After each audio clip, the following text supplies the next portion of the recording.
Now. I am Dustin Baker. We are right on the cusp of legal tampering in free agency. It starts Monday. I'm here with Tyler Ireland and Dakota Koep.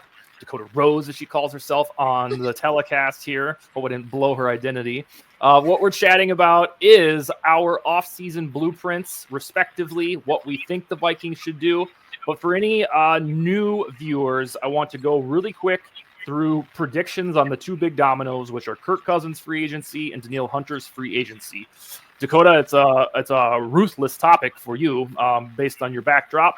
So in 20 seconds or less, does Kirk stay or go?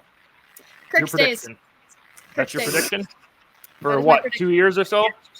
Yeah, I have him at 2 years. Oddly enough, I think of 1 year guarantee. Second year, I think, is the big kicker here. I think that they're going to want him to drop his trade clause for the second year. Okay. I have Kirk departing to the Falcons. I think that news will hit Monday or Tuesday. It's just odd to me that they haven't locked him down before now. That leads me to believe that the long-term plan was to let him go this offseason. Apologies to Dakota. Tyler, your prediction on Kirk? It's exactly what you just said. Kirk to the Falcons, family ties there. I may not trust Mike Florio's unnamed sources, but I trust VikesNow unnamed sources. So I will leave it at that. But yeah, I think Kirk's gone. All right. So we got the Kirk. We're 2 against 1. Again, apologies, Dakota. What about Danielle Hunter? You have Kirk back, which means there's not as much money to go around. Is Hunter here or elsewhere? Even if Kirk does go elsewhere, I also think Danielle Hunter is going elsewhere. It's all the signs are pointing to that. There's a lot of guys that are available that are younger, quicker, faster. So. Wow. Okay. Well, we differ completely on these two dominoes. I believe Hunter will be back, mainly because I believe they would have traded him in October if that was the long-term goal. And then a few times in the last year, Hunter has said he wants to remain a Viking. And when you start negotiations, that's the best baseline to have. So I believe Hunter will be back for 3 years and $66 million or so. Tyler, what do you got? I agree with Dakota. I think Hunter's gone. Sorry, Dustin. But I think this is a really good class of edge rushers, and it's easier to build, on the outside than the inside. So it's easier to find, a higher tier edge rusher than it is an interior defensive lineman, which I will get into a little bit later in his blueprint. I will say, even though I love Danielle Hunter, if I'm wrong and they do cut ties, I will not be angry if they sign Bryce Huff and Leonard Floyd or AJ Epinesa, or however you say his name. As long as they don't forget about the edge position, I can be content with life after Hunter. It's just he's been one of my top guys since he arrived. I knew the moment he was drafted that he was going to be decent. I didn't think he'd be this good.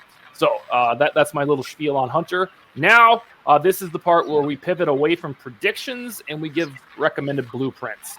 So everything about this Vikings offseason, make no mistake, I don't care if you're sick of hearing about it, starts with the quarterback. Everything. The domino is the almighty Kirk Cousins one at quarterback. So Dakota, we might already know the answer, but what is your blueprint at quarterback to get us started? I feel like with my blueprint, everyone's just going to be mad at me. But there are 2 guarantees in this world. One of them is that I will be delusional about Kirk Cousins. The other is that I'll be delusional about my crush. So going with the quarterback, I think that we re-sign Kirk Cousins. We give him 1 year guaranteed. The second year, we drop his no trade clause. Then, and again, I'm fully ready to make people mad with this. I know this is already a controversial take, believe it or not. I think that we draft JJ McCarthy, first round 11th pick. It is starting to look like it is almost a guarantee based on the rumors that are floating around that the Vikings will be drafting JJ McCarthy, whether they trade up or not. It sounds like he is our guy. So that is why I think it's a 1 year guarantee for Kirk with a second year potential trade, just so that way then we've got our bridge quarterback and a guy who can show JJ McCarthy the ropes. And in my opinion, I've said this before, I'll say it again, JJ McCarthy looks like Kirk Cousins if Kirk Cousins could actually scramble. So I just, to me, that makes the most amount of sense. It also works in a transition to locker room. So having Kirk, who has become that locker room's leader, hand the reins over to their guy who has a similar play style to Kirk, seems to get along with his own players at Michigan like Kirk does, I think ultimately is the best case scenario for the long-term future and the best case scenario in transition. I personally don't think that they will be bringing in a bridge quarterback. It's either they keep Kirk or they go right away with JJ McCarthy. I don't think bringing in a transition guy is good for the locker room. I don't think it's good for our play style, and I don't think it's good for JJ McCarthy's growth and his confidence into the future. If you are correct, we'll have a Spartan and a Wolverine in the quarterback room, natural rivals, but hey, they'd make it work. The other team to watch in McCarthy sweepstakes, if you believe sports books, is the Broncos. They are right there beneath the Vikings for the money line to draft McCarthy, and there's not much separation, and conveniently, the Broncos are right behind the Vikings in the draft order. My quarterback blueprint, although if Kirk Cousins does resign Monday and I'm wrong, I will be like, all right, we're doing this. I'll be happy about it because it guarantees the Vikings to be relevant this season. But my preferred offseason blueprint involves trading up the board. I don't know exactly how they'll do it. I don't know if Drake May falls, but that is the guy that I have identified as the Vikings' future, chiefly because of the way Kevin O'Connell runs his offense. So I think whatever it takes, it'll probably take 2 firsts and 2 seconds with somebody, unless Drake May starts an odd tumble. I believe the time is right for the Vikings' new quarterback to begin learning. So that way, by the time, if this guy plays most of 2024, if he's any good, we'll get to 2025 and 2026, and we will really have a precious window, especially on offense, with Justin Jefferson, Jordan Addison, TJ Hawkinson, Christian Darrisaw all under contract. So my recommendation is, although I really appreciate what Kirk has done these last 6 seasons, I'm ready to have the affordable quarterback thing because I know we have to pay these offensive playmakers out the wazoo. So give me a splashy trade, the first Vikings top 10 draft back of quarterback in history for the purple team. I'll take Drake May wherever you can get him in the top 10 via trade. Tyler, you're up. Exactly the same thing. Really? I think the Minnesota Vikings are going to try and pull off a trade with the New England Patriots for the 3rd overall pick to select Drake May. Tony Pauline had a report, and I'm not sure how valid this is, but he's claiming that not a lot of people within the Patriots organization are big fans of Drake May. So if Caleb Williams goes 1 to Chicago and Jaden Daniels goes 2 to Washington, then suddenly you're looking at the Patriots who, Drake May is still on the board. If they're not big fans of him and they feel like it would be better value to trade down and still be within, striking distance of a JJ McCarthy at 11 or a Michael Penix, at 11, well, he'll definitely be there, Michael Penix. JJ McCarthy is more of a coin flip as to whether or not he's still available at 11.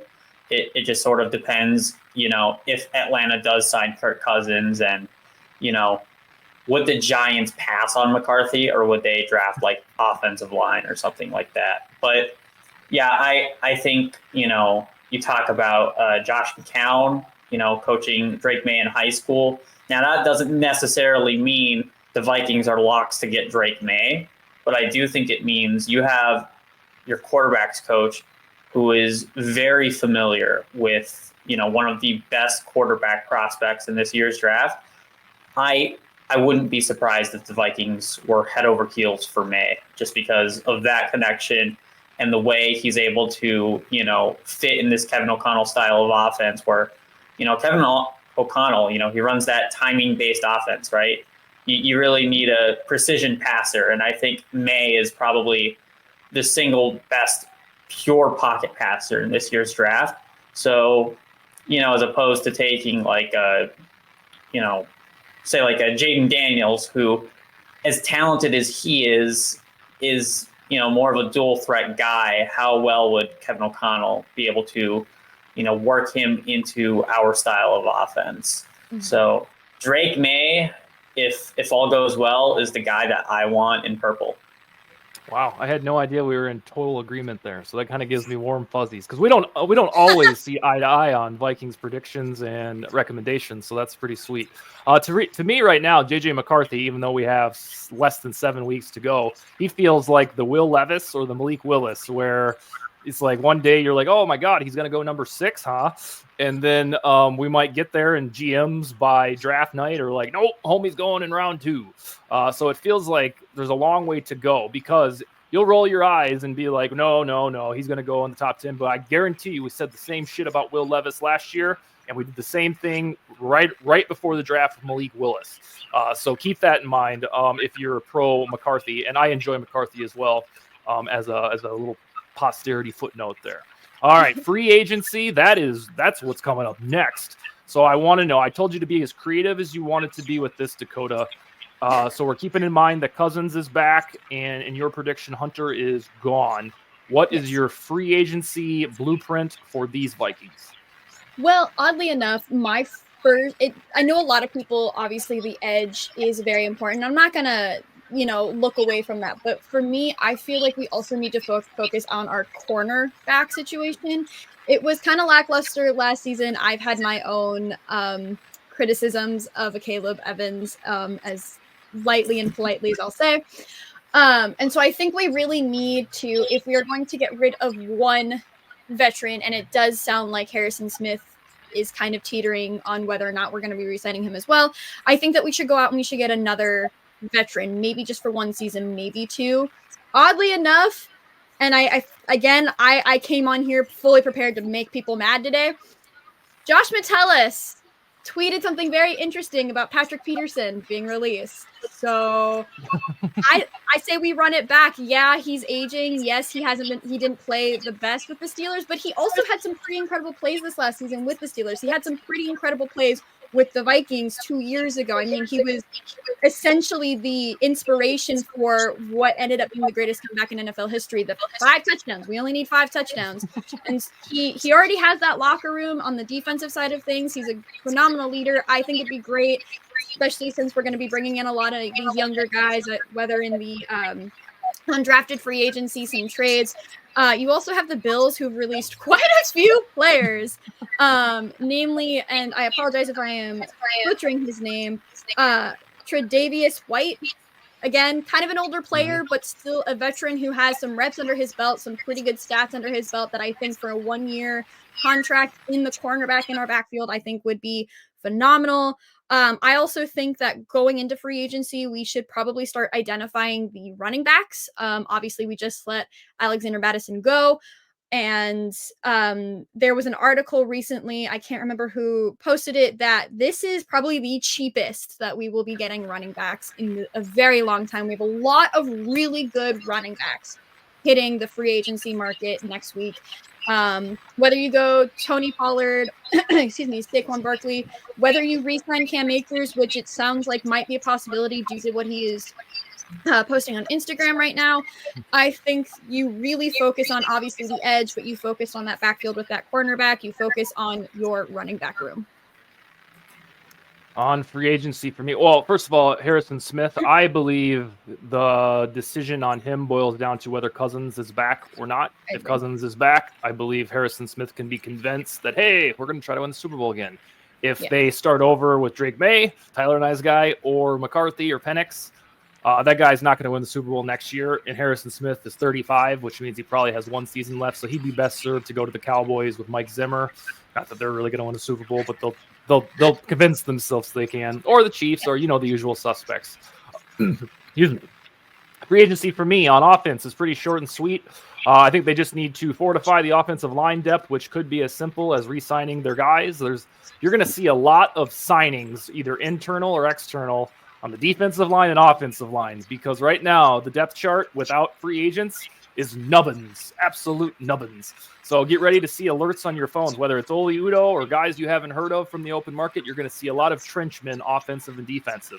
I'm not sure about Dalton Reisner because Ezra Cleveland's deal evidently is going to muck everything up. I think we're going to see a lot of expensive contracts because the salary cap went up. I had no idea that Ezra Cleveland would get $8 million per year. So if they can get Reisner back, that'd be fine. Otherwise, I do trust this front office and this coaching staff to find a replacement guard. I didn't do that during the Zimmer era because you couldn't, but I do trust this regime to do so.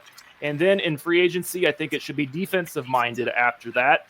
I believe Xavier Howard would make sense as a cornerback signing, not because he's, absolutely badass, but the Vikings already have plenty of young cornerbacks who I think they like.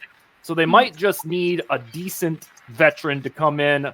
Andrew Booth could turn out to be good. Mekhi Blackman hopefully will take a leap. It's just that they already have a bunch of cornerbacks that played somewhat substantially last year. So if they are going to sign a cornerback, I think the Flores connection to Xavier Howard works.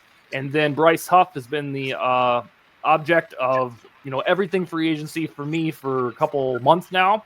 If they're not going to get him, Andrew Van Ginkel, also from the Dolphins, makes sense from the Flores draft pick of 2019. And then off-ball linebacker, you can kind of find those anywhere. Bringing Jordan Hicks would be fine. Bringing him back, I should say. But the theme is they should be defensive-minded. Do not ignore the edges. If they can flirt with signing Christian Wilkins, I don't know a single Vikings fan that would be mad about that. But defensive line foremost, I believe, will be their priority. And I would love to say they're going to swing for the fences with a cornerback, but they've got 4 young dudes that are there, which means if they sign or if they trade for L'Jarius Sneed, well, that means Andrew Booth's getting cut. Caleb Evans is getting cut, one of them, because you won't have enough playing time for those. So I believe the priority on defense should be the defensive line and then kind of let the rest figure itself out. Tyler, free agency blueprint. What's that? I think I'm getting some breaking news here. Breaking news. Dustin stole all of my ideas. He stole all of them. I was going to talk about the Dolphins, about free agent targets. You look at it from Van Ginkel to Wilkins to Xavier Howard to Jerome Baker. Like, you already had it. I was going to talk about building the trenches, right? Invest in your offensive and defensive line. You already talked about it. I was going to talk about Drake May. You already talked about it. Yeah. So you have to go first next time. Yeah. True. I mean, no, I absolutely agree with Dustin. I think you gotta start with building the trenches. And Dalton Reisner had this interesting tweet this morning where he said, "Whoever comes and gets me, I'll stay looking for work." So that doesn't sound very promising if you're the Vikings and Dalton Reisner is pretty much tweeting out there, "Hey, whoever gets me, I'm ready to work." And then, of course, the Cam Akers thing, too, where he's like, clock's ticking, guys. You guys should totally re-sign me. Feels like Kwesi is just lowballing everyone. Like, maybe I'm wrong, but, it's a little bit concerning if Kirk Cousins to Atlanta is a thing, and now you've got a bunch of guys who are going to be free agents from, Reisner to Akers. And it's not that they're the most important guys on the team, but it sounds like, there could be a bit of a mass exodus. And if that's the case, I'd be a bit worried. But yeah, man, I think this is really going to be Brian Flores' offseason, right? Mm-hmm. He's going to come in and get his guys. He didn't really have, the talent that you'd like to have on defense last year. There were some promising players, but overall, there was lots of room for improvement. So if he can get some of his old guys from Miami, that's exactly what I could see him doing. And notably at the NFL Combine, Kwesi Adofo-Mensah basically said that the depth problem last year as injuries happened was on him and that he needs to get better at that. So that's an indicator to me that this offseason will be spent accruing defensive depth and probably on offense as well. So take that as an indicator. But yeah, Tyler and I in complete agreement, even with the breaking news banner. So maybe we'll have some second round difference in the draft if we even have a second round pick at all after the Drake May trade. But we are at the draft, at least for this episode's conversational sake. Dakota, you still have a draft pick intact. Tyler and I spent ours. What do you expect the Vikings to do in the draft, whether it's first pick or second round, or however far you want to tunnel into it? Okay, my picks are as followed. Again, I fully expect to piss people off. JJ McCarthy, because apparently that is so polarizing, which is so bizarre to me. Can Vikings fans never agree on anything? We just can't. We just can't do it. Drake May. Or no, not Drake May. Oh, Yeah. whoa, wait, I'm changing rules. No, Drake May is great. Don't get me wrong. I won't be mad if we pick him up. But JJ McCarthy is my guy. I think with the second round, I think that's when we start getting into the defensive mindset because this is such a quarterback heavy draft class. I think a lot of the defensive guys are going to slip down to the second round. And so I think that is when we should start trading, starting to get more of the second round, third round picks to pick up a lot of these defensive guys. You know, like you guys were saying, give Brian Flores just these young, incredible guys to work with to really build the like defense of the future. And then, you know, if it pops up a running back here or two, but I really genuinely do think that the free agency market would be better for a running back than drafting one at this moment. But yeah, that's kind of where I'm at. JJ McCarthy, bunch of defensive guys, Super Bowl next February. On my draft plan, it has Drake May at the top. I'm going to guess if my wish list comes true, they won't have a second round pick. But if they do, I will not be opposed to them drafting who they think is the best running back in the draft. You notice I didn't mention running back at all in free agency. I believe that Jonathan Brooks or the dude from Florida State, a lot of those guys can cook in this offense. And I also want to see if Ty Chandler can be the RB1. So I believe finding a mid-round running back helps fix once and for all the rushing game. And then after that, there are a lot of really delicious WR3 types in the middle of this draft, whether that's round 3 or 4, a lot of them. So I wouldn't be opposed to that. And then edge rusher 2 in my scenario where they keep Hunter and they either get Bryce Hupp or Van Ginkel, I think they can get away with spending a fourth or a fifth there, and hopefully that guy can develop. Obviously, if Hunter isn't back and they skimp in free agency, edge rusher gets rocketed to the top of the list.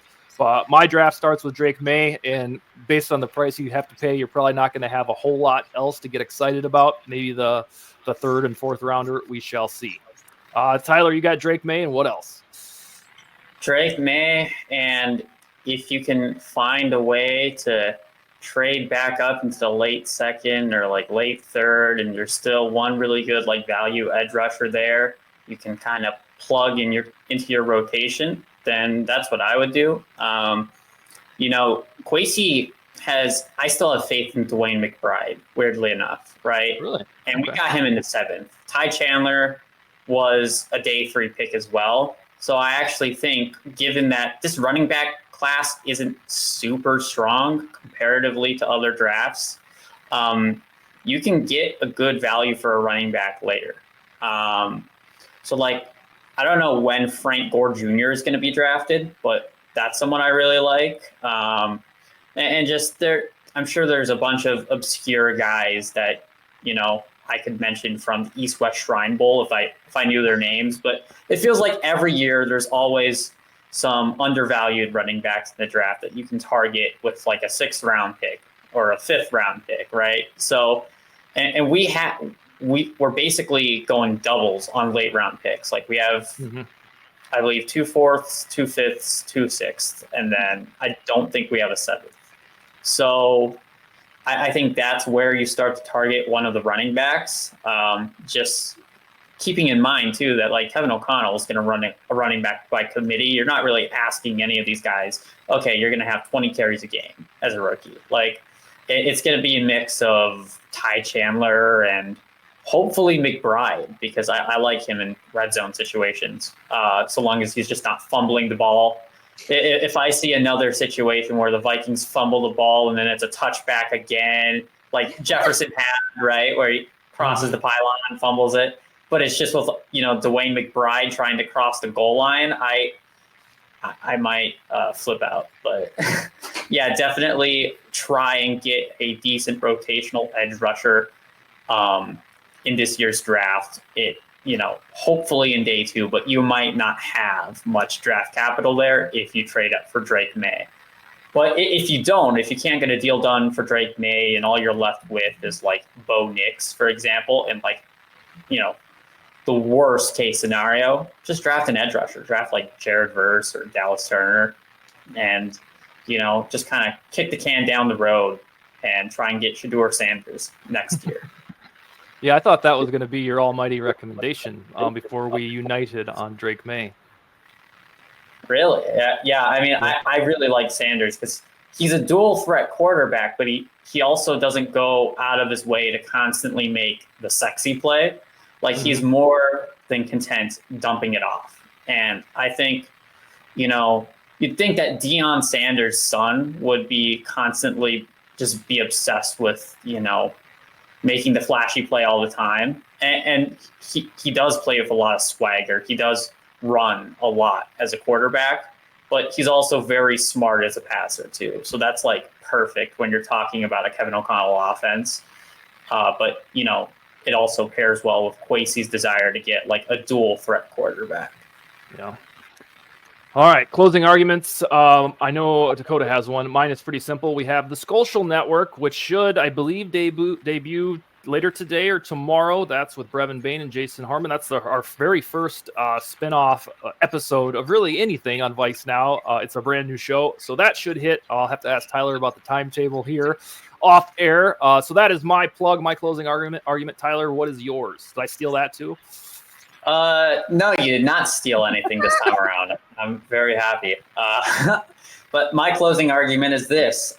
We have a series in development called X's and Skulls that's going to be hosted by Zone coverage writer Silas Bobendreer. So once a week, we're going to have Silas host this show with, different NFL analysts who really go in and break down film of a particular player. So it's really going to be predicated on showing your work, why you like or dislike a certain player. It's going to be kind of like Baldy's breakdowns in a way, but there's also going to be a live discussion component of it. But you're really going to, see what a player plays like. It's not just going to be us talking, oh, JJ McCarthy is good at X, Y, Z. No, we're going to show you why we like or dislike a player, or what's right or wrong about the Vikings during the season. So if you like film analysis, I highly recommend you guys check out X's and Skulls once that premieres. Expansion afoot, Tyler Ireland's brainchild. This is your turn, Dakota. Saving the best for last. First and Amen. foremost, I just want to say happy International Women's Day. I'm going to try not to get all preachy here, but Dustin Baker has been absolutely, but I can't even thank Dustin enough for how much he has helped me sort of build a platform on Twitter and even TikTok. I believe my first ever video was one of the most views, if not anymore, but it used to be one of the most viewed episodes of VikesNow. And I'm so excited to announce that I will be starting my monthly podcast here on VikesNow. It is called Shield Maidens. The Twitter is up now. It's messy, but she's up. Shield Maidens is essentially going to be a monthly podcast where I have women all throughout football, whether they work for a team, whether they're a cheerleader, a WAG, a fan, etc., talking about why they love football and ways that, football can become more open to female fans and, involving women more and more into football. So I'm very excited to be starting this, and it wouldn't be happening if it weren't for Dustin and Tyler. So I can't thank you guys enough for giving me this opportunity. No, thank you. When is the first episode? A couple weeks from now? First episode is going to be next week. I'm going to be doing a double-decker episode. So the first one will be introducing it. And then the second episode is our first guest will actually be a really dear friend of mine who just very recently started getting into football. And so we're going to be talking about what it's like to be a woman getting into football, sort of the a lot of the stuff that's going on where people assume that women are into football because of Taylor Swift, and trying to sort of tackle that and be look, we're here to stay. We know what we're talking about, kind of a thing. Sweet. All right. Well, we got all of our endorsements there for the shows, for the Vikings. And then by the next time, let's see. No, tomorrow night we'll talk with, is it Preet Sah from Zone Coverage? I'll talk with Brevin Bain. Yep. He's coming on. Oh, dude, that was my old podcast. Partner. It's on the with Matt Johnson and Carter Cox. We were a part of a podcast for a while, so shout out to Preet. Yeah, he'll be on tomorrow night with Brevin and I. I'm going to get his off-season blueprint on the books before free agency. And then throughout next week, I think Josh and I will be on to break down whatever happens for these Vikings. All right, guys. Anything else? Yeah, be sure to also check out the Social Network. That's another one of our shows. That's the one I plugged. What are you doing? Yeah. But I was able to change the icon there. Why not? But shout out to the Social Network. They're going to have an episode up pretty soon here as well. No, that's what I was saying. That's what I'm trying to tell you. I'm wearing my Cousins jersey for them. Stealing stuff from you, Dustin. Yeah, no, you're stealing. Well, I already said it. So I zoned out. I just zoned out, woke up, and said, "Oh wait, what about the other one?" Yep. Well, now we got it double time. All right, guys, we'll talk to you soon, and to Brevin and Preet on Saturday night, probably Sunday for the viewers. All right. Sounds good. All right, take it easy. Later. Bye, school. Later.